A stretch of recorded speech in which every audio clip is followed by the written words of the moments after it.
परम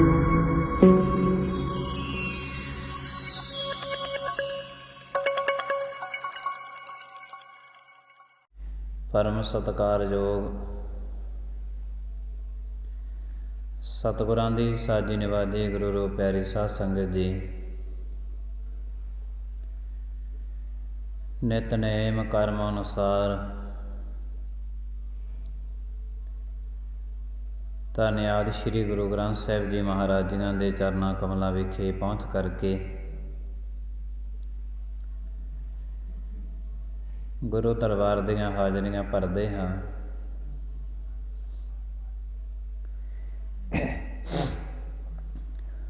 सतगुरु जी किरपा करदे हन। उदम उपराला सतगुरु जी बख्शदे ने। जिस मनुख दे अंदर कोई भावना हुंदी है, शरधा हुंदी है, वो गुरु दरबार दे विच आपो अपनियां हाजरियां भरदे ने। संध्या दे समय सौण लग्गियां उन्हां दी अरदास हुंदी है कि परमात्मा आप जी किरपा करियो, अमृत वेले दा जागरता बख्शियो, आप जियां दे दर्शन दीदारे। ये सब कुछ संध्या दे टाइम दी हुई अरदास मनुख दी अमृत वेले सतगुरु जागरता बख्शदे ने। उदम उपराला मनुख करदा है, अकाल पुरख दे चरनां विच आउंदा है।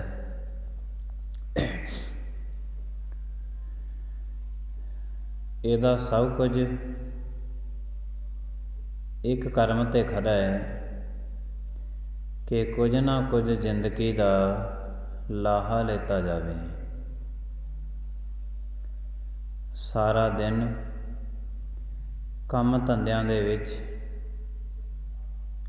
शरीर दा गलतान होना, सारा दिन लगातार इसने सिर खपाई करनी है इस दुनियादारी दे विच। गुरु नानक ने अमृत वेला इसनूं चुन के दिता है कि तू इस वेले दे विच परमात्मा दे नाम दा सिमरन बंदगी भी करया कर। जिथे जिंदगी बेईमानी नाल, ठगियां नाल, बेअंत कर्मां करके जिंदगी भरी है, उत्थे सतगुरु महाराज जी कहंदे तू ये कर्म नेक कर्म भी कर,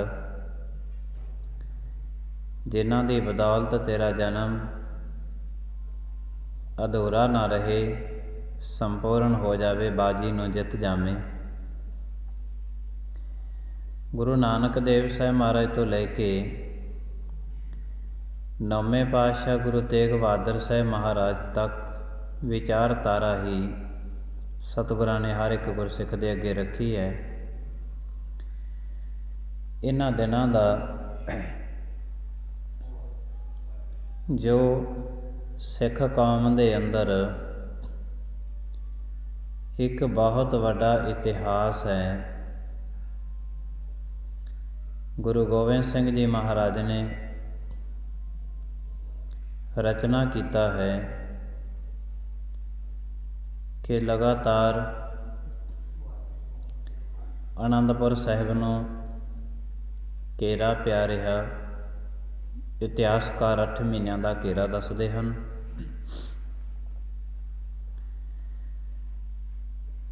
जिहड़े गुरु साहिब जी महाराजियां दे कोल कुछ घोड़े ते कुछ रतन राय राजे ने जो प्रसादी हाथी दिता सी, वो भी भुख दे नाल अकाल चलाना कर गया। और बड़े सिंह सी जिहड़े भुखे प्यासे ही आनंदपुर साहिब किले दे अंदर रह रहे सी। लम्मा समा घेरा पिया होया है। लम्मे समय तो बाद गुरु गोबिंद सिंह जी महाराजियां दे ਸਿੰਘਾਂ ने फरियाद की है ਤਕਰੀਬਨ 550-600 ਸਿੰਘ ਮਹਾਰਾਜ ਦੇ ਕੋਲ ਸੀ ਉਸ ਵਕਤ। ਕੁਝ ਸਿੰਘਾਂ ਨੇ ਆਨੰਦਪੁਰ ਸਾਹਿਬ ਦੀ ਧਰਤੀ 'ਤੇ ਮਹਾਂ ਸਿੰਘ ਦੀ ਅਗਵਾਈ ਦੇ ਵਿੱਚ ਵਿਦਾਵਾ ਵੀ ਲਿਖਿਆ ਸੀ, ਜਿਹੜੇ ਵਿਦਾਵਾ ਲਿਖ ਕੇ ਪਹਿਲਾਂ ਹੀ ਆ ਚੁੱਕੇ ਸੀ। 94 ਸਿੰਘ ਮਹਾਰਾਜ ਦੇ ਕੋਲ ਉਸ ਵਕਤ ਰਹਿ ਗਏ ਸੀ। ਜਿੰਨੇ ਕੁ ਰਹਿ ਗਏ ਸੀ ਉਹਨਾਂ ਸਾਰਿਆਂ ਨੇ ਇੱਕ ਫਰਿਆਦ ਕੀਤੀ ਮਹਾਰਾਜ ਦੇ ਅੱਗੇ ਕਿ ਮਹਾਰਾਜ ਹੁਣ ਜਦੋਂ ਕਸਮਾਂ ਖਾਈ ਜਾਂਦੇ ਨੇ, ਹੁਣ ਆਪਾਂ ਨੂੰ ਕਿਲ੍ਹਾ ਛੱਡ ਦੇਣਾ ਚਾਹੀਦਾ ਹੈ, ਕਿਉਂਕਿ ਕੁਰਾਨ ਦੇ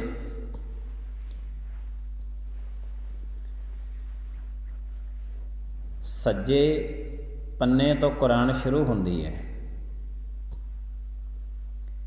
ਤੇ ਖੱਬੇ ਪੰਨੇ 'ਤੇ ਔਰੰਗਜ਼ੇਬ ਨੇ ਇੱਕ ਕਸਮ ਲਿਖ ਕੇ ਭੇਜੀ ਸੀ।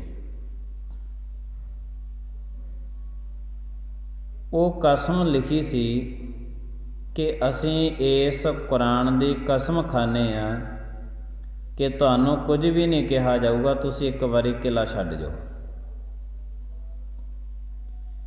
ਉਹ ਜਿਹੜੀ ਕਸਮ ਲਿਖੀ ਹੋਈ ਸੀ ਉਹ ਗੁਰੂ ਗੋਬਿੰਦ ਸਿੰਘ ਮਹਾਰਾਜ ਦੇ ਕੋਲ ਪਹੁੰਚ ਗਈ ਸੀ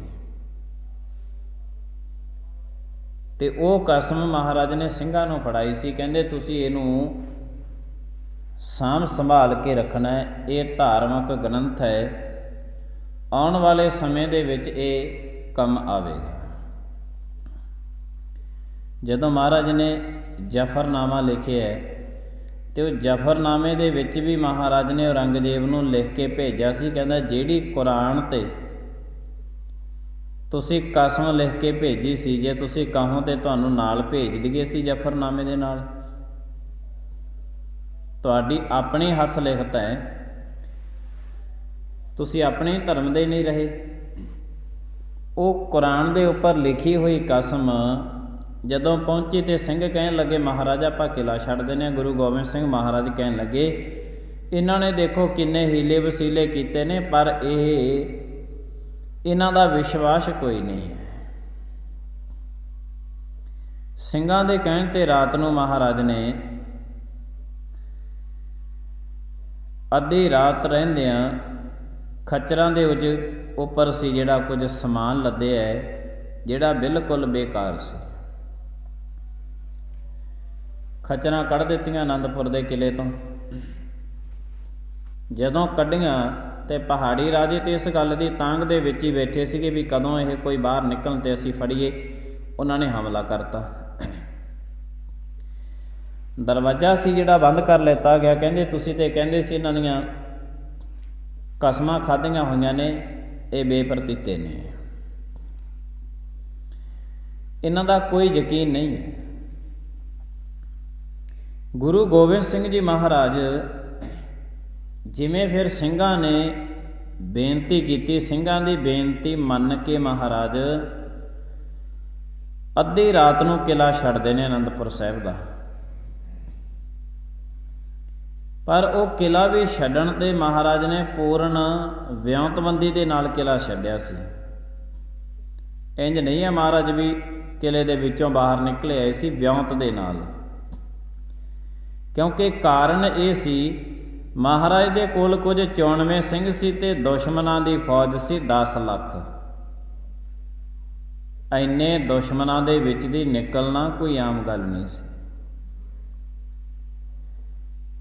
ਔਰ ਚਾਰੇ ਸਾਹਿਬਜ਼ਾਦੇ, ਮਾਤਾ ਗੁਜਰ ਕੌਰ ਜੀ, ਕਲਗੀਧਰ ਮਹਾਰਾਜ, ਸਾਰੇ ਸਿੰਘ ਮਹਾਰਾਜ ਦੇ ਨਾਲ। ਫਿਰ ਮਹਾਰਾਜ ਨੇ ਵਿਉਂਤਬੰਦੀ ਦੇ ਨਾਲ ਕਿਲ੍ਹਾ ਛੱਡਿਆ। ਕੁਝ ਸਿੰਘਾਂ ਦੀ ਜਿਹੜੀ ਸੀ ਭਾਈ ਬਚਿੱਤਰ ਸਿੰਘ ਨੂੰ 100 ਸਿੰਘ ਦੇ ਕੇ ਮਲਕਪੁਰ ਰੰਗੜਾਂ ਵਾਲੇ ਪਾਸੇ ਮਹਾਰਾਜ ਨੇ ਉਹਦੀ ਡਿਊਟੀ ਲਾਈ ਹੈ ਇੱਕ ਪਾਸੇ ਤੇ ਸ਼ਾਹੀ ਟਿੱਬੀ ਤੇ 50 ਸਿੰਘ ਲਾ ਕੇ ਉੱਥੇ ਸ਼ਾਹੀ ਟਿੱਬੀ ਤੇ ਬਾਬਾ ਜੀਵਨ ਸਿੰਘ ਉਹਨਾਂ ਦੀ ਡਿਊਟੀ ਲਾਈ ਹੈ। 100 ਸਿੰਘ ਸੀ ਜਿਹੜਾ ਇਹ ਝੱਖੀਆਂ ਵਾਲੇ ਪਾਸੇ ਮਹਾਰਾਜ ਨੇ ਸਿੰਘ ਲਗਾਇਆ। 3 ਪਾਸੇ ਤੇ ਪਹਿਲਾਂ ਪਹਿਰੇ ਲਗਾਏ ਨੇ। ਚੌਥਾ ਜਿਹੜਾ ਪਾਸਾ ਸੀ ਜਿੱਥੋਂ ਕਲਗੀਧਰ ਮਹਾਰਾਜ ਆਪ ਖੁਦ ਆ ਰਹੇ ਸੀ, ਉਸ ਦੇ ਪਿਛਾਂ ਸੀ ਕਲਗੀਧਰ ਮਹਾਰਾਜੀਆਂ ਦੇ ਬਾਬਾ ਅਜੀਤ ਸਿੰਘ ਜੀ, ਕਿ ਜੇ ਦੁਸ਼ਮਣ ਪਿੱਛੇ ਤੋਂ ਆਉਂਦੇ ਨੇ ਬਾਬਾ ਅਜੀਤ ਸਿੰਘ ਜੀਆਂ ਦੀ ਡਿਊਟੀ ਸੀ, ਜੇ ਮਲਕਪੁਰ ਰੰਗੜਾਂ ਵਾਲੇ ਪਾਸੇ ਆਉਂਦੇ ਨੇ ਬਾਬਾ ਬਚਿੱਤਰ ਸਿੰਘ ਜੀ, ਔਰ 100 ਸਿੰਘ ਝੱਖੀਆਂ ਪਿੰਡ ਦੇ ਵਿੱਚ, 50 ਸ਼ਾਹੀ ਟਿੱਬੀ ਤੇ। ਇਹਨਾਂ ਦਾ ਇੱਕ ਇੱਕ ਜਥੇਦਾਰ ਜਿਹੜਾ ਸੀ ਉਹ ਨਾਲ ਨਾਲ ਇਹਨਾਂ ਨੇ ਲਾਇਆ ਹੋਇਆ ਸੀ। ਮਹਾਰਾਜ ਨੇ ਜਿਉਂ ਹੀ ਆਨੰਦਪੁਰ ਸਾਹਿਬ ਛੱਡਿਆ, ਆਨੰਦਪੁਰ ਸਾਹਿਬ ਨੂੰ ਛੱਡਦਿਆਂ ਹੀ ਜੰਗ ਸੀ ਜਿਹੜੀ ਉਹ ਸ਼ੁਰੂ ਹੋ ਗਈ ਸੀ, ਕਿਉਂਕਿ ਦੁਸ਼ਮਣ ਇਸੇ ਗੱਲ ਦੇ ਤਾਂਘ ਦੇ ਵਿੱਚ ਬੈਠੇ ਸੀ। ਵੱਡੀਆਂ ਵੱਡੀਆਂ ਆਫਰਾਂ ਮਿਲੀਆਂ ਹੋਈਆਂ ਸੀ ਕਿ ਜਿਹੜਾ ਕਲਗੀਧਰ ਮਹਾਰਾਜ ਨੂੰ ਪਕੜ ਕੇ ਲੈ ਕੇ ਆਊਗਾ ਉਹਨਾਂ ਨੂੰ ਬੜਾ ਵੱਡਾ ਇਨਾਮ ਮਿਲਣਾ ਸੀਗਾ। ਤੇ ਦੁਸ਼ਮਣ ਇਸੇ ਤਾਂਘ ਦੇ ਵਿੱਚ ਬੈਠਿਆ ਸੀ। ਜਿਉਂ ਕਲਗੀਧਰ ਮਹਾਰਾਜ ਕਿਲੇ ਦੇ ਵਿੱਚੋਂ ਨਿਕਲੇ ਨੇ ਤੇ ਉਸ ਵਕਤ ਝੱਖੀਆਂ ਪਿੰਡ ਦੇ ਵਿੱਚ, ਮਲਕਪੁਰ ਰੰਗੜਾਂ ਦੇ ਵਿੱਚ ਅਤੇ ਸ਼ਾਹੀ ਟਿੱਬੀ ਤੇ ਇੱਕ ਪਿਛਾਂ ਤੋਂ ਦੁਸ਼ਮਣ ਨੇ ਆਉਣਾ। 4 ਪਾਸੇ ਸੀ ਜਿਹੜੀਆਂ ਉਹ ਜੰਗਾਂ ਸ਼ੁਰੂ ਹੋ ਗਈਆਂ ਸੀ। ਇਹਨਾਂ 3 ਪਾਸੇ ਜੰਗਾਂ ਹੁੰਦੀਆਂ ਤੇ ਕੁਝ ਦੁਸ਼ਮਣ ਸੀ ਜਿਹੜੇ ਪਿੱਛੇ ਤੋਂ ਪਿੱਛਾ ਕਰਦੇ ਆ ਰਹੇ ਸੀ। ਸਾਰੀ ਜੰਗ ਹੁੰਦਿਆਂ ਕਲਗੀਧਰ ਮਹਾਰਾਜੀਆਂ ਨੇ ਆਨੰਦਪੁਰ ਸਾਹਿਬ ਦੇ ਕਿਲੇ ਨੂੰ ਛੱਡਿਆ ਤੇ ਫਿਰ ਜਿਹੜੇ ਸੀਗੇ ਮਲਕਪੁਰ ਰੰਗੜਾਂ ਦੇ ਵਿੱਚ ਭਾਈ ਬਚਿੱਤਰ ਸਿੰਘ ਜੀ ਜ਼ਖਮੀ ਹੋ ਗਏ, ਸਿੰਘ ਸੀ ਜਿਹੜੇ ਉਹ ਸ਼ਹੀਦੀਆਂ ਪਾ ਗਏ। ਫਿਰ ਦੁਸ਼ਮਣ ਦੀ ਫੌਜ ਨੇ ਪਿੱਛਾ ਕਰਦਿਆਂ ਕਲਗੀਧਰ ਮਹਾਰਾਜ ਪਹੁੰਚੇ ਨੇ ਸਰਸਾ ਨਦੀ ਦੇ ਕੰਢੇ ਤੇ। ਹੁਣ ਸਰਸਾ ਨਦੀ ਦੇ ਕੰਢੇ ਤੇ ਜਿਉਂ ਮਹਾਰਾਜ ਪਹੁੰਚੇ ਤੇ ਉਸ ਵਕਤ ਸੀ ਜਿਹੜੇ ਮਹਾਰਾਜ ਦੇ ਨਾਲ ਵੱਡੇ ਸਾਹਿਬਜ਼ਾਦੇ ਮਾਤਾ ਗੁਜਰ ਕੌਰ ਜੀ, ਛੋਟੇ ਸਾਹਿਬਜ਼ਾਦੇ ਸਰਸਾ ਨਦੀ ਤੇ ਕੰਢੇ ਤੇ ਵੀ ਜੰਗ ਹੋਇਆ। ਤਕਰੀਬਨ 100 ਸਿੰਘ ਸੀ ਜਿਹੜਾ ਬਾਬਾ ਬਚਿੱਤਰ ਸਿੰਘ ਜੀਆਂ ਦੇ ਨਾਲ ਮਲਕਪੁਰ ਰੰਗੜਾਂ ਵਾਲੇ ਪਾਸੇ ਸੀ, 100 ਸਿੰਘ ਝੱਖੀਆਂ ਪਿੰਡ ਦੇ ਵਿੱਚ, 50 ਸ਼ਾਹੀ ਟਿੱਬੀ ਤੇ ਅਤੇ 100 ਸਿੰਘ ਮਹਾਰਾਜ ਦੇ ਨਾਲ ਸੀ ਤੇ 200 ਸਿੰਘ ਸੀ ਜਿਹੜਾ ਉਹ ਸਰਸਾ ਦੇ ਕੰਢੇ ਤੇ ਸ਼ਹੀਦ ਹੋ ਗਿਆ ਸੀ ਜੰਗ ਕਰਦੇ ਕਰਦੇ। ਮਹਾਰਾਜ ਦੇ ਨਾਲ ਕੁਝ 94 ਸਿੰਘ ਸੀ ਜਿਹੜੇ ਉਹ ਬਚੇ ਨੇ, ਪਰ ਅੰਮ੍ਰਿਤ ਵੇਲਾ ਹੋ ਗਿਆ। ਆਸਾ ਦੀ ਵਾਰ ਦਾ ਸਰਸਾ ਦੇ ਕੰਢੇ ਤੇ ਮਹਾਰਾਜ ਨੇ ਕੀਰਤਨ ਸ਼ੁਰੂ ਕਰ ਲਿਆ। ਵਿਚਾਰਨ ਵਾਲੀ ਗੱਲ ਹੈ, 4 ਪਾਸਿਆਂ ਤੋਂ ਦੁਸ਼ਮਣ ਜੰਗ ਕਰ ਰਹੇ ਨੇ, 3 ਜੰਗਾਂ ਲੱਗੀਆਂ ਹੋਈਆਂ ਨੇ। ਅੰਮ੍ਰਿਤ ਵੇਲਾ ਹੋਇਆ ਤੇ ਫਿਰ ਵੀ ਕਲਗੀਧਰ ਮਹਾਰਾਜ ਆਸਾ ਦੀ ਵਾਰ ਦਾ ਕੀਰਤਨ ਕਰਦੇ ਨੇ, ਆਸਾ ਦੀ ਵਾਰ ਦੇ ਕੰਢੇ ਤੇ ਬੈਠ ਕੇ। ਔਰ ਜਿਉਂ ਹੀ ਆਸਾ ਦੀ ਵਾਰ ਦਾ ਕੀਰਤਨ ਕੀਤਾ, ਹੁਣ ਇੱਕ ਪਾਸੇ ਮਲਕਪੁਰ ਰੰਗੜਾਂ ਵਾਲੇ ਪਾਸੇ ਝੱਖੀਆਂ ਪਿੰਡ, ਸ਼ਾਹੀ ਟਿੱਬੀ ਤੇ ਪਿਛਾਂ ਤੋਂ ਲੱਖਾਂ ਕਰੋੜਾਂ ਦੀ ਤਾਦਾਦ ਦੇ ਵਿੱਚ ਸੀ ਜਿਹੜਾ ਉਹ ਦੁਸ਼ਮਣ ਆ ਰਿਹਾ ਸੀ ਚੜ੍ਹ ਕੇ। ਇੱਕ ਪਾਸੇ ਰਹਿ ਗਈ ਸੀ ਸਰਸਾ। ਕਲਗੀਧਰ ਮਹਾਰਾਜ ਨੇ ਹੁਕਮ ਕੀਤਾ, ਕਹਿਣ ਲੱਗੇ ਹੁਣ ਇਹ ਸਰਸਾ ਜਿਹੜੀ ਹੈ ਇਹਨੂੰ ਪਾਰ ਕਰਨਾ ਹੈ। ਔਰ ਜਿਉਂ ਹੀ ਕਲਗੀਧਰ ਮਹਾਰਾਜ ਨੇ ਹੁਕਮ ਕੀਤਾ, ਮਹਾਰਾਜ ਨੇ ਆਪਣੇ ਮਾਤਾ ਗੁਜਰ ਕੌਰ ਜੀਆਂ ਦੇ ਨਾਲ ਛੋਟੇ ਸਾਹਿਬਜ਼ਾਦੇ, ਵੱਡੇ ਸਾਹਿਬਜ਼ਾਦੇ ਆਪਣੇ ਨਾਲ ਤੇ ਗੁਰੂ ਸਾਹਿਬ ਜੀ ਮਹਾਰਾਜ ਜੀਆਂ ਨੇ ਆਪਣੇ ਜਿਹੜੇ ਸਿੰਘਾਂ ਸਮੇਤ ਘੋੜੇ ਸੀ, ਮਾਤਾ ਜੀਆਂ ਦੇ ਸਾਹਿਬਜ਼ਾਦਿਆਂ ਦੇ ਸਮੇਤ ਘੋੜੇ ਉਹ ਸਰਸਾ ਦੇ ਵਿੱਚ ਵਾੜ ਦਿੱਤੇ ਸੀ। ਉਹਨਾਂ ਸਮਿਆਂ ਦੇ ਵਿੱਚ ਜਿਹੜੀ ਸਰਸਾ ਨਦੀ ਸੀ ਇਹਦਾ ਬੜਾ ਵਹਿਣ ਸੀ ਜਿਹੜਾ ਬੜਾ ਤੇਜ਼ ਸੀ, ਅਤੇ ਵਹਾਅ ਵੀ ਜਿਹੜਾ ਬੜਾ ਇਸ ਦਾ ਤੇਜ਼ ਸੀ, ਅਤੇ ਬਹੁਤ ਠਾਠਾਂ ਮਾਰਦਾ ਇਹਦਾ ਪਾਣੀ ਪੂਰਨ ਰੂਪ ਦੇ ਵਿੱਚ ਭਰੀ ਹੋਈ ਸੀ। ਅੱਜ ਤੇ ਉਹ ਸਰਸਾ ਦੇ ਵਿੱਚ ਪਾਣੀ ਹੈ ਜਿਹੜਾ ਬਿਲਕੁਲ ਥੋੜ੍ਹਾ ਥੋੜ੍ਹਾ ਚੱਲਦਾ ਹੈ, ਕਿਉਂਕਿ ਕਲਗੀਧਰ ਮਹਾਰਾਜ ਨੇ ਬਚਨ ਕਰ ਦਿੱਤਾ ਸੀ, ਕਹਿੰਦੇ ਅੱਜ ਤੋਂ ਬਾਅਦ ਤੂੰ ਨਾ ਕਦੇ ਇੰਨੇ ਭਰੇਂਗੀ ਅਤੇ ਨਾ ਹੀ ਤੇਰਾ ਕਦੇ ਇੰਨਾ ਦਬਾਅ ਰਹੇਗਾ। ਉਸ ਵਕਤ ਮਹਾਰਾਜੀਆਂ ਨੇ ਸਰਸਾ ਦੇ ਵਿੱਚ ਆਪਣੇ ਘੋੜੇ ਵਾੜੇ, ਅਤੇ ਇਹ ਮਹਾਰਾਜੀਆਂ ਦੇ ਪਾਣੀ ਦੇ ਵਹਾਅ ਕਾਰਨ ਕਰਕੇ ਮਾਤਾ ਗੁਜਰ ਕੌਰ ਜੀ, ਛੋਟੇ ਸਾਹਿਬਜ਼ਾਦੇ ਇੱਕ ਪਾਸੇ ਜਾ ਨਿਕਲ ਗਏ, ਅਤੇ ਕਲਗੀਧਰ ਕੁਝ ਸਿੰਘ ਸੀ ਜਿਹੜੇ ਉਹ ਮਹਾਰਾਜ ਦੇ ਨਾਲ ਬਾਬਾ ਅਜੀਤ ਸਿੰਘ ਅਤੇ ਜੁਝਾਰ ਸਿੰਘ ਇੱਕ ਪਾਸੇ ਜਾ ਨਿਕਲੇ। ਇੱਥੇ ਇੱਕ ਗੱਲ ਚੇਤੇ ਰੱਖਣੀ ਕਿ ਇਹ ਅਕਾਲ ਪੁਰਖ ਮਹਾਰਾਜੀਆਂ ਦਾ ਆਪਣਾ ਕੌਤਕ ਰਚਿਆ ਹੋਇਆ ਸੀ। ਬਹੁਤ ਸਾਰੇ ਕਹਿੰਦੇ ਨੇ ਕਿ ਕਲਗੀਧਰ ਮਹਾਰਾਜ ਦੇ ਨਾਲ ਉਹਨਾਂ ਨੇ ਧੋਖਾ ਕੀਤਾ। ਕਲਗੀਧਰ ਮਹਾਰਾਜ ਨੂੰ ਜਿਨ੍ਹਾਂ ਨੂੰ ਆਉਣ ਵਾਲੇ ਸਾਰੇ ਭਵਿੱਖ ਦਾ ਪਤਾ ਸੀ, ਉਹਨਾਂ ਦੇ ਨਾਲ ਧੋਖਾ ਕਰਨਾ ਕੋਈ ਆਮ ਗੱਲ ਨਹੀਂ ਹੈ, ਉਹਨਾਂ ਨਾਲ ਕੋਈ ਧੋਖਾ ਨਹੀਂ ਕਰ ਸਕਦਾ। ਪਰ ਹਾਂ, ਕਲਗੀਧਰ ਮਹਾਰਾਜ 8 ਮਹੀਨੇ ਲਗਾਤਾਰ ਇਸ ਕਰਕੇ ਬੈਠੇ ਰਹੇ ਸੀ ਕਿ ਇਹਨਾਂ ਦੀਆਂ ਜਿਹੜੀਆਂ ਇਹ ਧਾਰਮਿਕ ਲੈਵਲ 'ਤੇ ਜੋ ਕੁਛ ਕਰਦੇ ਨੇ ਉਹ ਸਾਰਾ ਕੁਝ ਸੱਚ ਦੁਨੀਆ ਦੇ ਸਾਹਮਣੇ ਆ ਜਾਵੇ। ਦੁਨੀਆ ਦੇ ਸੱਚ ਸਾਹਮਣੇ ਲਿਆਉਣ ਵਾਸਤੇ ਕੋਈ ਜ਼ਰੂਰੀ ਨਹੀਂ ਹੈ ਕਿ ਬੋਲਣਾ ਪਵੇ, ਬਾਹਰ ਨਿਕਲਣਾ ਪਵੇ। ਅੰਦਰ ਬੈਠ ਕੇ ਵੀ ਸੱਚ ਸਾਹਮਣੇ ਕੀਤਾ ਜਾ ਸਕਦਾ ਹੈ, ਜਰਾਂਦ ਦੇ ਨਾਲ ਬੈਠ ਕੇ ਵੀ ਸੱਚ ਸਾਹਮਣੇ ਕੀਤਾ ਜਾ ਸਕਦਾ ਹੈ। ਤੋ ਗੁਰੂ ਸਾਹਿਬ ਜੀ ਮਹਾਰਾਜ ਨੂੰ ਜਿਹੜੇ ਕਹਿੰਦੇ ਸੀਗੇ ਕਿ ਅਸੀਂ ਧਾਰਮਿਕ ਲੋਕ ਹਾਂ, ਇਹਨਾਂ ਧਾਰਮਿਕ ਲੋਕਾਂ ਦੀਆਂ ਕਿੰਨੀਆਂ ਕੁ ਭਾਵਨਾਵਾਂ ਹੈ, ਇਹ ਕੀ ਧਰਮ ਦੇ ਨਾਲ ਖਿਲਵਾੜ ਕਰਦੇ ਨੇ, ਇਹ ਸਾਰਾ ਕੁਛ ਮਹਾਰਾਜ ਨੇ ਦੁਨੀਆ ਦੇ ਸਾਹਮਣੇ ਲਿਆਉਣ ਵਾਸਤੇ ਮਹਾਰਾਜ ਅਨੰਦਪੁਰ ਸਾਹਿਬ ਛੱਡ ਨਹੀਂ ਰਹੇ ਸੀ। ਦਾ ਮੂਲ ਕਾਰਨ ਸੀ ਕਲਗੀਧਰ ਮਹਾਰਾਜ ਨੇ ਇੱਕ ਪਾਸਿਓਂ ਗੁਰੂ ਗੋਬਿੰਦ ਸਿੰਘ ਜੀ ਮਹਾਰਾਜ, ਮਾਤਾ ਗੁਜਰੀ ਜੀ ਅਤੇ ਛੋਟੇ ਸਾਹਿਬਜ਼ਾਦੇ ਇੱਕ ਪਾਸੇ, ਵੱਡੇ ਸਾਹਿਬਜ਼ਾਦੇ ਅਤੇ ਕਲਗੀਧਰ ਮਹਾਰਾਜ ਕੁਝ 94 ਸਿੰਘ ਇਹ ਸਰਸਾ ਦੇ ਇੱਕ ਪਾਸੇ ਕੰਢੇ 'ਤੇ ਜਾ ਨਿਕਲੇ, ਜਿੱਥੇ ਆਪ ਜੀ ਦਰਸ਼ਨ ਦੀਦਾਰੇ ਕਰਦੇ ਹੋ। ਪਰਿਵਾਰਕ ਵਿਛੋੜਾ ਗੁਰੂ ਮਹਾਰਾਜ ਜੀਆਂ ਦਾ ਅਸਥਾਨ ਜਿਹੜੇ ਨੇ ਉਹ ਅਨੰਦਪੁਰ ਸਾਹਿਬ ਦੇ ਨੇੜੇ ਤੇੜੇ ਬੜੇ ਵੱਡੇ ਸਥਾਨ ਮਹਾਰਾਜ ਦੇ ਬਣੇ ਹੋਏ ਨੇ। ਅਤੇ ਗੁਰੂ ਕਲਗੀਧਰ ਮਹਾਰਾਜ ਬਾਹੂਦਾਹੀ ਹੁੰਦੇ ਹੋਏ ਅਕਾਲ ਪੁਰਖ ਮਹਾਰਾਜੀਆਂ ਨੇ ਜਿਉਂ ਹੀ ਮਹਾਰਾਜ ਆਪ ਮਹਾਰਾਜ ਕੋਟਲਾ ਨਿਹੰਗ ਖਾਂ ਦੇ ਕੋਲ ਪਹੁੰਚੇ ਨੇ, ਅਤੇ ਇੱਧਰੋਂ ਖਬਰ ਮਿਲੀ ਸੀ ਮਹਾਰਾਜ ਨੂੰ, ਕਹਿੰਦੇ ਭਾਈ ਬਚਿੱਤਰ ਸਿੰਘ ਜੰਗ ਦੇ ਵਿੱਚ ਜ਼ਖਮੀ ਹੋ ਕੇ ਡਿੱਗਿਆ ਪਿਆ, ਅਤੇ ਉਸ ਵਕਤ ਜੰਗ ਸੀ ਜਿਹੜੀ ਉੱਥੇ ਹੋ ਰਹੀ ਸੀ। ਅਤੇ ਗੁਰੂ ਕਲਗੀਧਰ ਮਹਾਰਾਜ ਨੇ ਫਿਰ ਉਸ ਵਕਤ ਆਪਣੇ ਸਾਹਿਬਜ਼ਾਦੇ ਬਾਬਾ ਅਜੀਤ ਸਿੰਘ ਨੂੰ ਕਿਹਾ ਕਿ ਤੁਸੀਂ ਜਾਓ ਅਤੇ ਭਾਈ ਬਚਿੱਤਰ ਸਿੰਘ ਨੂੰ ਜੰਗ ਹੁੰਦਿਆਂ ਉੱਥੋਂ ਚੁੱਕ ਕੇ ਲੈ ਕੇ ਆਓ।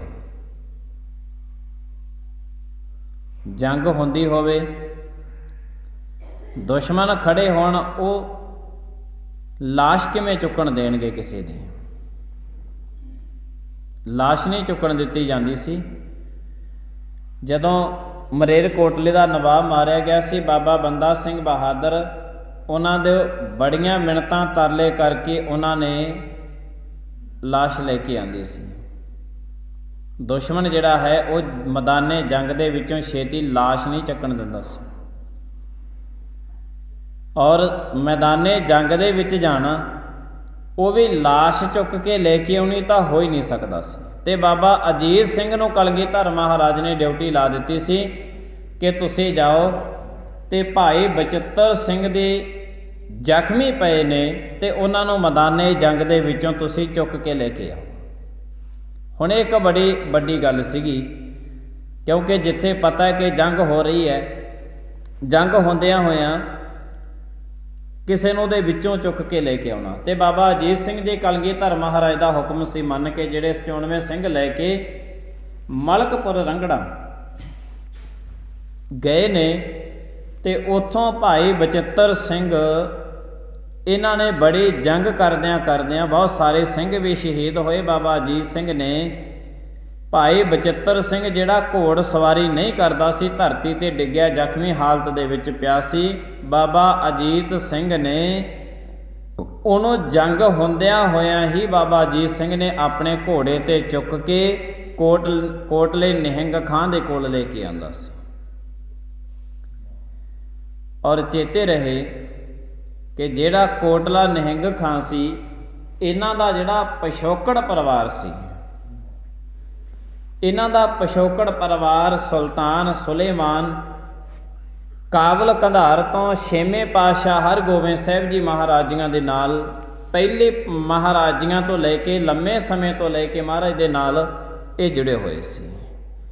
ਇੱਥੇ ਇੱਕ ਗੱਲ ਵਿਚਾਰਨ ਧਾਰਨ ਕਰਨ ਵਾਲੀ ਹੈ ਕਿ ਕਲਗੀਧਰ ਮਹਾਰਾਜਿਆਂ ਨੇ ਉਹ ਸਮਾਂ ਬਣਿਆ, ਕੋਟਲਾ ਨਿਹੰਗ ਖਾਂ ਦੇ ਕੋਲ ਪਹੁੰਚੇ ਮਹਾਰਾਜ, ਪਰ ਕੁਝ ਸੀ ਐਸੇ ਜਿਹੜੇ ਦੁਸ਼ਮਣ ਸੀ ਤੇ ਕੁਝ ਸੀ ਐਸੇ ਜਿਹੜੇ ਬੜੇ ਮਿੱਤਰ ਰੱਬ ਦੇ ਪਿਆਰੇ ਸੀ।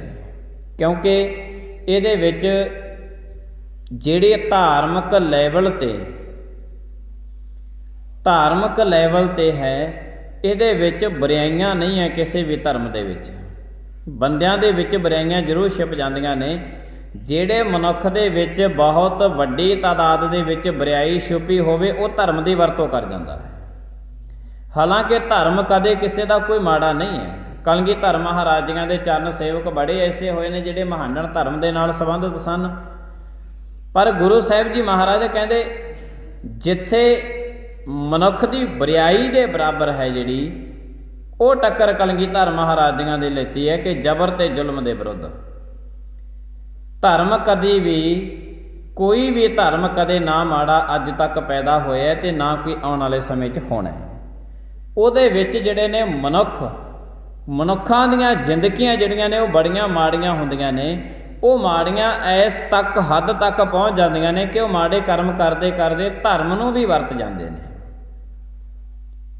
ਫਿਰ ਉਹ ਧਰਮ ਦੀ ਵਰਤੋਂ ਕਰਦੇ ਨੇ ਤੇ ਧਰਮ ਦੀ ਵਰਤੋਂ ਉਹਨਾਂ ਸਮਿਆਂ ਦੇ ਵਿੱਚ ਵੀ ਮਾੜੇ ਬੰਦਿਆਂ ਨੇ ਕੀਤੀ ਹੈ। ਉਹਨਾਂ ਸਮਿਆਂ ਤੋਂ ਲੈ ਕੇ ਅੱਜ ਤੱਕ ਦੇ ਸਮੇਂ ਤੱਕ ਮਾੜੇ ਬੰਦੇ ਧਰਮ ਦੀ ਵਰਤੋਂ ਹੀ ਕਰਦੇ ਆ ਰਹੇ ਨੇ। ਧਾਰਮਿਕ ਲੈਵਲ ਤੇ ਲੋਕਾਂ ਨੂੰ ਲੜਾਉਣਾ ਇਹ ਲੰਮੇ ਸਮੇਂ ਤੋਂ ਲੈ ਕੇ ਚੱਲੇ ਆ ਰਿਹਾ, ਕਿਉਂਕਿ ਜਿੰਨਾ ਧਰਮ ਦੇ ਨਾਂ 'ਤੇ ਖੂਨ ਖਰਾਬਾ ਹੋਇਆ ਹੈ, ਇੰਨਾ ਰਾਜਨੀਤੀ ਦੇ ਤੌਰ 'ਤੇ ਖੂਨ ਖਰਾਬਾ ਨਹੀਂ ਹੋਇਆ। ਬੜੀ ਦੁਨੀਆ ਲੜਦੀ ਹੈ ਧਰਮ ਦੀ ਖਾਤਰ, ਪਰ ਗਜਬ ਦੀ ਗੱਲ ਹੈ ਕਿ ਸਾਡਾ ਤਾਂ ਜਿੱਥੋਂ ਮੁੱਢ ਵੱਜਿਆ ਸੀ, ਮੁੱਢ ਵੱਜਿਆ ਗੁਰੂ ਨਾਨਕ ਦੇਵ ਸਾਹਿਬ ਮਹਾਰਾਜ ਦੇ ਸਮਕਾਲੀ ਦੋ ਹੋਏ ਨੇ, ਬਾਲਾ ਤੇ ਮਰਦਾਨਾ। ਜਦੋਂ ਕੋਈ ਵੀ ਗੁਰੂ ਨਾਨਕ ਮਹਾਰਾਜ ਨੂੰ ਪੁੱਛਦਾ ਸੀ ਇਹ ਤੁਹਾਡੇ ਚੇਲੇ ਨੇ, ਗੁਰੂ ਨਾਨਕ ਮਹਾਰਾਜ ਕਹਿੰਦੇ ਨਹੀਂ, ਇਹਨੇ ਭਾਈ ਨੇ ਸਾਡੇ। ਭਾਈ ਬਾਲਾ ਹਿੰਦੂ ਘਰਾਣਿਆਂ ਦੇ ਨਾਲ ਸੰਬੰਧਿਤ ਰੱਖਦਾ ਸੀ ਤੇ ਭਾਈ ਮਰਦਾਨਾ ਮਹਾਂਡਣ ਧਰਮ ਦੇ ਨਾਲ ਸੰਬੰਧਿਤ ਰੱਖਦਾ ਸੀ। ਇਹ ਤੇ ਸਾਡੇ ਭਾਈ ਨੇ। ਸਾਡਾ ਜਿੱਥੋਂ ਮੁੱਢ ਵੱਜਿਆ ਉਹ ਮੁੱਢ ਇਸ ਗੱਲ ਤੋਂ ਵੱਜਿਆ ਹੋਇਆ ਕਿ ਕੋਈ ਵੀ ਧਰਮ ਹੈ, ਉਹ ਧਰਮ ਦਾ ਵਿਅਕਤੀ, ਨਾ ਤੁਸੀਂ ਉਹ ਤੋਂ ਵੱਡੇ ਹੋ, ਨਾ ਉਹ ਥੋਥੋਂ ਵੱਡਾ, ਨਾ ਤੁਸੀਂ ਇੱਕ ਦੂਜੇ ਦਾ ਵੱਡਾ ਛੋਟਾ ਨਹੀਂ ਪਰਖਣਾ।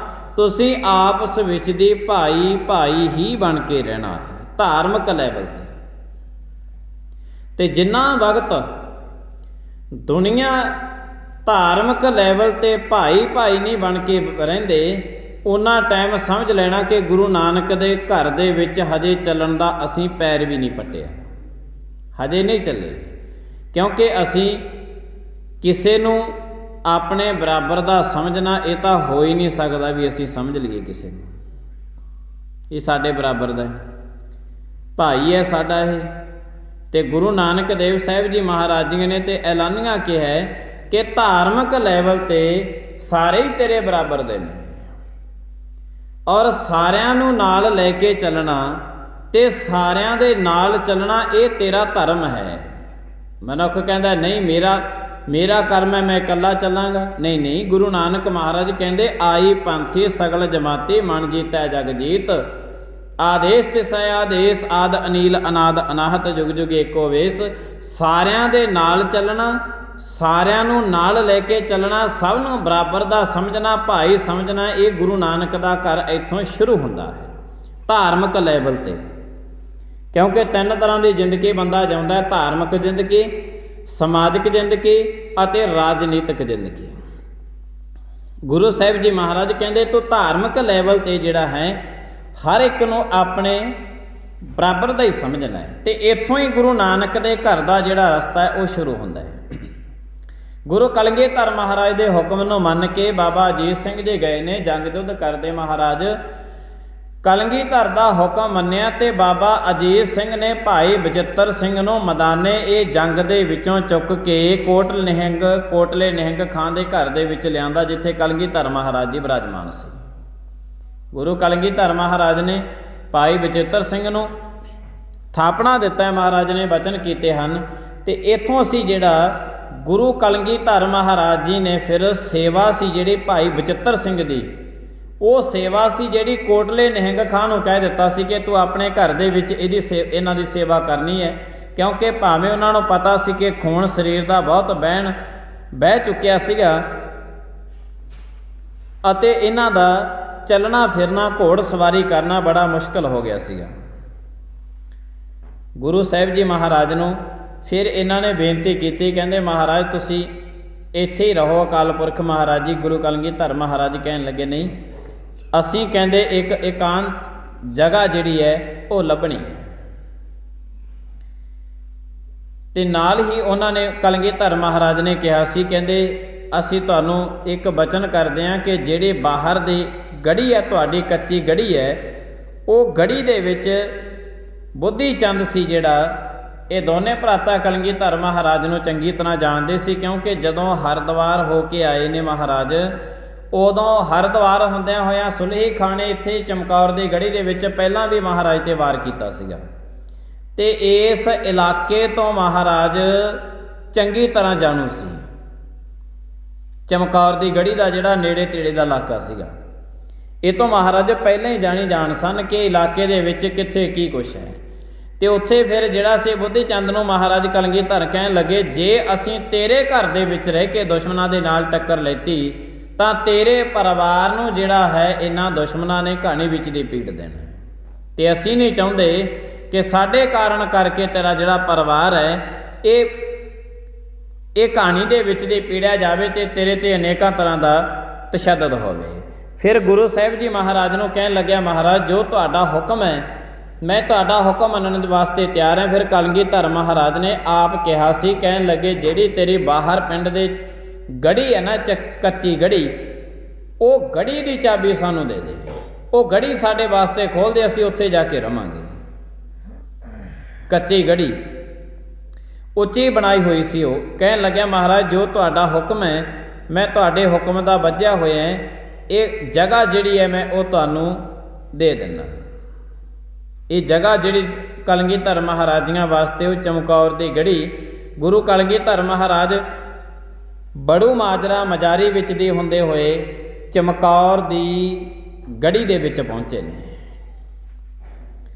ਬਾਬਾ ਬਚਿੱਤਰ ਸਿੰਘ ਨੂੰ ਕੋਟਲੇ ਨਿਹੰਗ ਖਾਂ ਦੇ ਕੋਲ ਛੱਡ ਗਏ ਉਹਨਾਂ ਦੀ ਸੇਵਾ ਸੰਭਾਲ ਵਾਸਤੇ, ਅਤੇ ਕਲਗੀਧਰ ਮਹਾਰਾਜ ਚਮਕੌਰ ਦੀ ਗੜੀ ਦੇ ਵਿੱਚ ਪਹੁੰਚ ਗਏ। ਅਤੇ ਇੱਧਰੋਂ ਮਾਤਾ ਗੁਜਰੀ ਜੀ ਅਤੇ ਦੋਨੇ ਮਹਾਰਾਜੀਆਂ ਦੇ ਛੋਟੇ ਸਾਹਿਬਜ਼ਾਦੇ ਬਾਬਾ ਜ਼ੋਰਾਵਰ ਸਿੰਘ, ਬਾਬਾ ਫਤਿਹ ਸਿੰਘ, ਉਹ ਮਾਤਾ ਗੁਜਰ ਕੌਰ ਜੀਆਂ ਦੇ ਨਾਲ ਸੀ ਜਿਹੜਾ ਇੱਧਰ ਕੰਮੋ ਮਾਸਕੀ ਦੇ ਇੱਧਰਲੇ ਪਾਸੇ ਨੂੰ ਮਾਤਾ ਜੀ ਆ ਗਏ ਸਨ।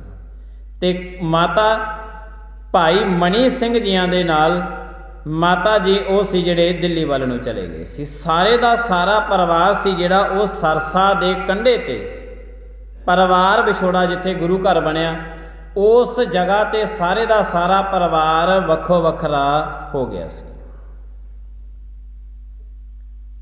ਉਹਦਾ ਕਾਰਨ ਕਿ ਜੇ ਕਲਗੀਧਰ ਮਹਾਰਾਜ ਦਾ ਉਸ ਜਗ੍ਹਾ 'ਤੇ ਪਰਿਵਾਰ ਵੱਖੋ ਵੱਖਰਾ ਉਹਨਾਂ ਸਮਾਂ ਦੇ ਉਹਨਾਂ ਦਿਨਾਂ ਦੇ ਵਿੱਚ ਨਾ ਹੁੰਦਾ ਤੇ ਅੱਜ ਸਾਡੇ ਪਰਿਵਾਰ ਕਿਸੇ ਇੱਕ ਜਗ੍ਹਾ 'ਤੇ ਬੈਠ ਕੇ ਭੋਜਨ ਪਾਣੀ ਨਹੀਂ ਛਕ ਸਕਦੇ ਸੀ। गुरु कलगीधर महाराज ने अपना जिहड़ा सारे दा सारा परिवार वक्खो वक्खरे रस्तियां ते चलिया गया महाराज दा, उहदा कारण ये सी कि उस तो बाद दा जिहड़ा समा सी कलगीधर महाराज नूं अज तक दे समय दा पता सी कि आउण वाले समय दे विच बाकी जिहड़े परिवार होणगे सारे इक्को जगह ते बैठ जाया करनगे। चेते रखना सरसा दे कंढे ते जे भाई मणी सिंह दे नाल माता जियां दा, माता सुंदर कौर जी साहिब कौर जी ਅਤੇ माता गुजर कौर जी छोटे साहिबजादिਆਂ नाल, कलगीधर गुरु गोबिंद सिंह महाराज बाबा अजीत सिंह ते बाबा जुझार सिंह दे नाल जे सारे दा सारा उत्थे परिवार वक्खो वखरा ना हुंदा, अज असीं जिन्ने परिवारक मैंबर हाँ असीं कदे एक जगह ते एक घर दे विच बह के रोटी नहीं खा सकदे सी। ये कलगीधर महाराज ने कहा सी, सुखी वसै मोरो परिवारा सेवक सिख सभै करतारा। गुरु कलगीधर महाराज के बचन है जिहड़े वो अमृत वेले असीं चौपाई साहिब दे जो 10वें ग्रंथ की बाणी है, वो चौपाई साहिब दे विच असीं गुरु साहिब जी महाराज जियां दे ये बचन पढ़ते हैं कि कलगीधर महाराज ने चौपाई साहिब का उच्चारण किया ते कि सुखी वसै मोरो परिवारा, जिहड़ा मेरा परिवार है। इत्थे ये भी चेते रखना कि कलगीधर महाराज जियां ने अपना जिहड़ा परिवार सी, असीं ते अपने परिवार नूं परिवार कहने, पर कलगीधर गुरु गोबिंद सिंह महाराज ने सानू सारियां नूं अपना परिवार बनाया सी, अपने साहिबजादे जां अपने परिवार नूं परिवार नहीं रखिया सी। सुखी वसै मोरो परिवारा सेवक सिख सभै करतारा। ऐ परमात्मा जिहड़ा आउण वाला परिवार है, मेरा परिवार भावें खेरों खेरों हो जाए, कलगीधर महाराज नूं सारा पता सीगा कि आउण वाले समय दे विच की होना है, पर जिहड़ा आउण वाला परिवार है, समा है, वो परिवार जिहड़े ने सुखी वसन। गुरु कलगीधर महाराज ने सानू एक घर दे विच बिठाउण वास्ते अपना परिवार खेरू खेरू करवाया सी। कलगीधर महाराज के बचन है जिहड़े ये असीं अकाल पुरख महाराज जियां दी अमृत वेले गुरबाणी पढ़ते हैं। सुखी वसै मोरो परिवारा सेवक सिख सभै करतारा। क्योंकि जिन्ना कुछ भी साडे कोले इतिहास है, वो सारे का सारा इतिहास गुरबाणी की कसवटी ते खरा उतरदा, पूरा उतरदा। ते गुरु साहिब जी महाराज किरपा करन, दुनियादारी दे विच सहमत इत्थों तक ही दुनिया हो गई है कि जी असीं सुन लिया। ठीक है, सुनना एक बहुत वड्डी चंगी गल है, सुन के मनना, जे सुनांगे ना तो फिर मनांगे की। पर नाल नाल ये महाराज ने कित्थे उच्चारण कीती, क्यों उच्चारण गुरबाणी कीती है, साडे वास्ते गुरबाणी का उपदेश की है।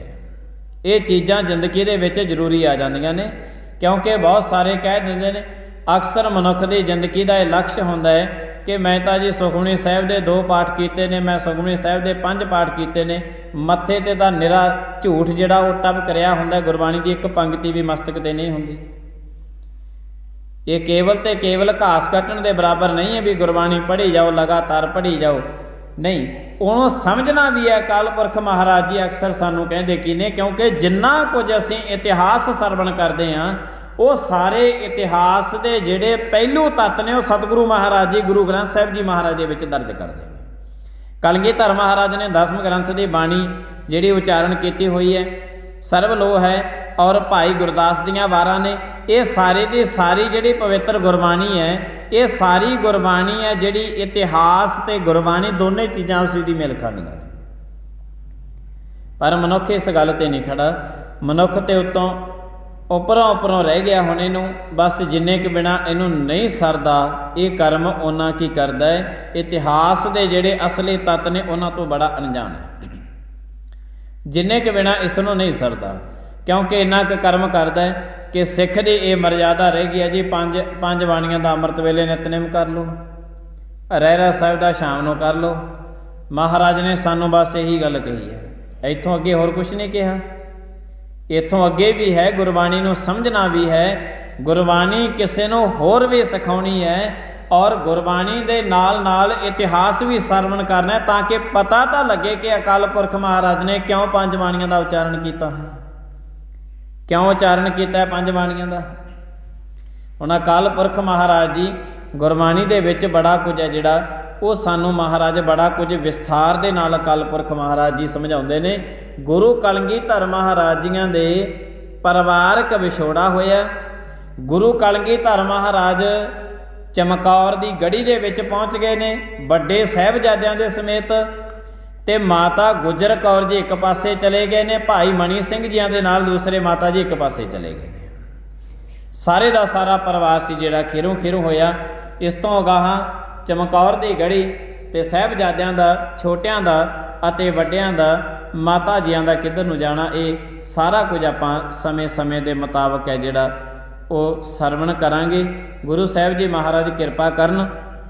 अकाल पुरख महाराजियां ने इन्हां दिनां दे विच जिहड़ा सी बड़ी ठंड उन्हां समयां दे विच हुण भी है, ते नदी वगदी सी सरसा पूर्ण भरी, ते कोल कोई बस्तर भी है नहीं सी। 7 ते 9 साल दियां जिंदां सी। एक पासे बुढ़ा शरीर माता गुजर कौर सी, ते नाल फट्टड़ होए सिंह सी। 8 महीनों का घेरा पिया होया सी, ते महाराज दे कोले कोई बहुते पदार्थ खाण पीण नूं पहनण हंडाउण नूं है ही नहीं सीगे। फिर भी महाराज ने ये सब कुछ किया किहदे वास्ते? साडे वास्ते, साडे वास्ते किया महाराज ने। पर थोड़ा जिहा जिहड़ा ये तो ठंड तो इन्ना भी ना डरिया करो भी सानू ठंड ही घरां दे विच नप के रख ले। जे कलगीधर महाराज दे साहिबजादे माता गुजर कौर जी 7 ते 9 सालां दे साहिबजादे इन्नी ठंड दे विच एक नदी पार करते ने, असी तो साढ़े सामने तो कोई सरसा दी नदी वगदी नहीं भी जिहड़ी पार करके असी परमात्मा तक पहुँचना है। इसलिए इसे वास्ते इन्हां दिनां दे विच आप जी किरपा करया करो। घरां दे विच जपजी साहिब दे पाठ, सुखमनी साहिब दे पाठ, जिन्ना भी हो सकता है गुरबाणी वध तो वध पढ़िया करो, सिमरन करया करो, बंदगी करो, ताकि असी गुरु साहिब जी महाराज दे चरनां विच आपो अपनी हाजरी जिहड़ी है वो लवा सकीए। गुरु साहिब जी महाराज किरपा करन।